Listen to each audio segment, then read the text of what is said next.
Peace be with you. Friends, on the second Sunday of Easter, we have this marvelous, inexhaustible reading from the 20th chapter of John. It's one of the accounts of the resurrection appearances of Jesus. And, I've been preaching on this matter for 38 years, and I just find year after year, you come back and something fresh emerges. These are, in many ways, the core texts of our Christian faith. Paul says, if Christ is not raised, our faith is in vain. Everything hinges upon the resurrection. So it behooves us to spend some careful time looking at these texts. So we hear that the doors were locked where the disciples were for fear of the Jews. This is the day of the resurrection. But keep in mind, their friend, their master, has been put to death. They were in danger. Like serious danger. I'm sure many of the authorities, both Roman and Jewish, thought, let's go after these guys. Let's find and track down his followers. So, of course, they were terrified. But despite that, Jesus, who had died on the cross, and they knew it, Jesus came and stood in their midst and said to them, "Peace be with you." This is the moment that no philosopher could have guessed. We couldn't deduce this truth from things that we know from other sources. This came as a sheer grace. Despite the locked doors, they weren't ready for this. They were, in some ways, trying to block the world out. But nevertheless, Jesus, as a grace, the risen Christ, comes and says to them, "Shalom." Now, no one will miss this if you're reading this in the first century.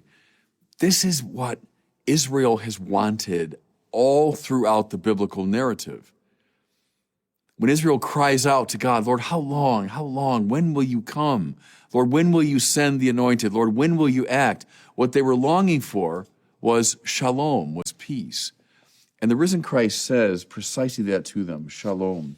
And then this detail, everybody, which is massively important. When he had said this, he showed them his hands and his side. The risen Jesus, in appearance after appearance, always shows his wounds. One of the signs, by the way, that you're not dealing with the true risen Lord is if he doesn't have wounds. The wounds of Jesus are a reminder of the world's opposition to him. So St. Peter says that in one of his early charismatic sermons. The author of life came and you killed him. That's why the wounds of Jesus in his hands and his feet and his side are a clear reminder of our sin. Whenever we're tempted to say everything's fine with us, no. The church holds up the wounded Jesus. It's such a salutary move. Because what we all love to do, all of us sinners, is to run away from our sin, to deny it. No. The author of life came, and let's be honest, if he came today in this physical form, we do the same thing to him. Read Dostoevsky and the Grand Inquisitor for the details on that. In the wounds of Jesus, we understand that we're sinners. But then what? Listen. The disciples rejoiced when they saw the Lord, and he said to them again, "Peace be with you." Yes, they're sinners, and they see their sin in the wounds of Christ. No one's playing games of hiding here. But despite their sin, the risen Lord says again, shalom. With this, everybody, the Christian faith really is born. Nothing can separate us from the love of Christ. Paul said that, right? Neither angels nor principalities, neither height nor depth. No, nothing in the created realm could ever separate us from God's love because we killed God. We killed God. We see our own sin in his wounds. And nevertheless, he returns in forgiving love, offering shalom to us. Whenever you're tempted to say, I've done things that are just beyond the pale. God could never forgive me for that. That's simply false because we killed God and God returned in forgiving love. See, and that's why at this he can breathe on them and say, receive the Holy Spirit. Who's the Holy Spirit? The love shared by the Father and the Son. In that love, the Father sends the Son. In that love, the Son accepts his mission. And so having showed his wounds and said shalom, now the love that connects the Father and the Son can be breathed on them. This is the moment when the church is born. That's what it means to be a baptized member of Christ's church, is that he's breathed into us the Holy Spirit.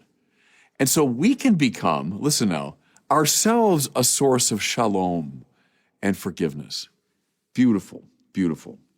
Now, after we see this, the second part of this has to do with Thomas. And I found in all my years of preaching, people love the story of St. Thomas. Thomas the doubter, Thomas the one that had a hard time accepting this. You know, you could say we live in a skeptical age. I think up and down the Christian centuries, there's been an undercurrent of skepticism. That's why people have always identified with St. Thomas. You know, in my own diocese here, Winona, Rochester, we have a number of priests from India who serve here. And whenever I see them, I think of St. Thomas, who, according to the historical record, made his way to India to evangelize. I was with a number of Indian priests. Just last week I was in Rome.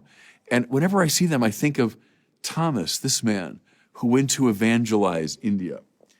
Well, what is it about his story that's so compelling? Well, listen, Thomas, called Didymus, one of the 12, was not with them when Jesus came. So this first appearance, Thomas isn't there. The other disciples told him, hey, we've seen the Lord. The best possible news we want to share with you. He says, unless I see the mark of the nails in his hands, put my finger into the nail marks, put my hand into the side, I will not believe. Now, this is the attitude, as I say, of a lot of people across the ages, including today, skeptics who find the Christian claim a little hard to take. You know, how can you accept this? I'm not going to believe unless I can verify this. Well, then a week later, Jesus appears again. This time Thomas is with them, and he says, Thomas, put your fingers in these wounds. Put your hand in my side. See and believe.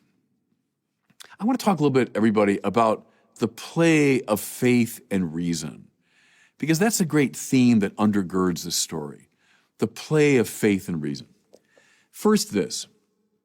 Please do not believe the new atheists who flourished now like 25 years ago, who convinced, sadly, a whole generation of young people that faith means credulity, it means superstition, it means accepting things on the basis of no evidence.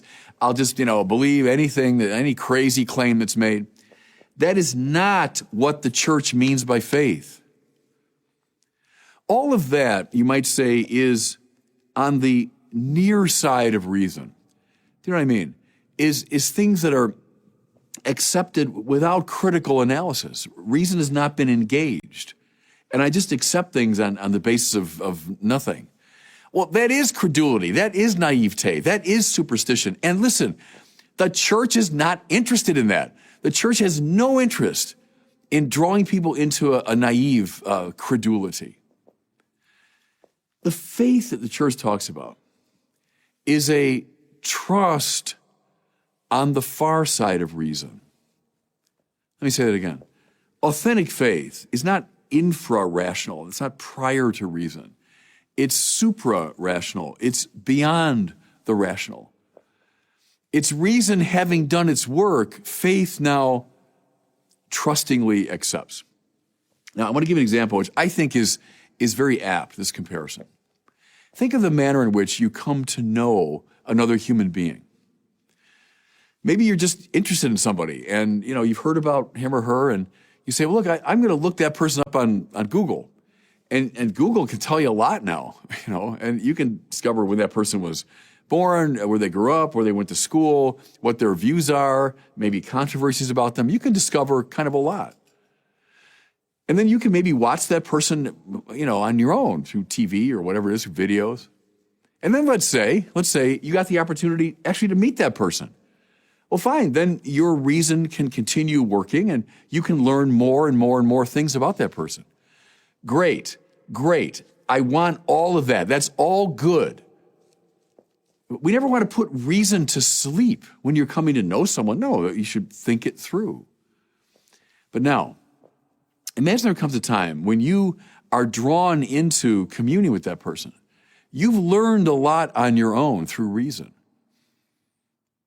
But now that person decides to disclose something that you could never have known otherwise. Could never learn it through a Google search. Could never have learned it from just watching the person behave. You could never have learned it from listening to other people. Something close to the heart of that person that only he or she could reveal. When you say, okay, I trust you, I believe what you've told me, that's what the church means by faith. Can we learn a lot of things about God and about Christ by using our reason? Yes, nothing wrong with that. Nothing really wrong with Thomas in his desire to see, in his desire to know on his own terms. Nothing wrong with that in itself. What's the problem? Again, listen to him. Unless I see the mark of the nails in his hands and put my finger into the nail marks, put my hand into the side, I will not believe. What's the problem with Thomas? Not that he's exercising reason, but that he's aggressively trying to dominate the situation on his own terms. Stay with my analogy. You're trying to come to know somebody, and you've learned a lot through reason. Terrific. Now, you start peppering that person with all kinds of intrusive questions. Hey, there's so much more I want to know about you. Tell me about this. Hey, you're keeping something from me. I want to know on my terms and my time. What's that person going to do? Probably withdraw. I would. Probably run the other way. You'll never come to know the person's heart if you're in that aggressive stance. Rather, you have to enter into the stance of trust. Jesus appears to the disciples not on their terms, but on his terms. Not in their timing, on his timing. Not in the way they want it, but the way he wants it. That's authentic faith, everybody. Not opposed to reason, but it goes beyond and then complements reason. Just a last thought here. I've always found this really fascinating. So Thomas is gone when the Lord first comes. That's to say, he's not with the church. The second time, Thomas is there. He's with the 11. He's with the church. How do we come to see Jesus? Well, by asking a lot of, probing, rationalistic questions on my own terms. No, you won't get him that way. Rather, you will come to see him. You'll be invited into faith precisely in the church. Does that make sense? In the liturgy, in the readings, in the community of fellow believers that links you to the church across the ages, in the thinking of the great theologians and philosophers, in the artwork of the great geniuses of our tradition. It's when we're inside the church that Jesus more fully discloses himself to us. And then here's the last thing I want you to see. And those who maybe feel like Thomas and feel they got a difficult time with belief and they have a lot of questions. Having seen the risen Lord, Thomas then says, "My Lord and my God."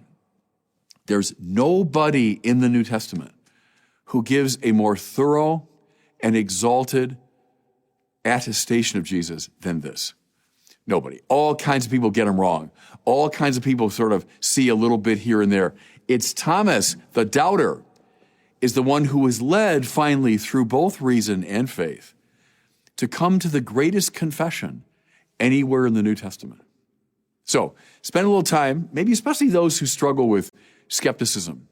Move into the space of St. Thomas, this man who attested to the divinity of the Lord and carried the faith to the ends of the world. And God bless you.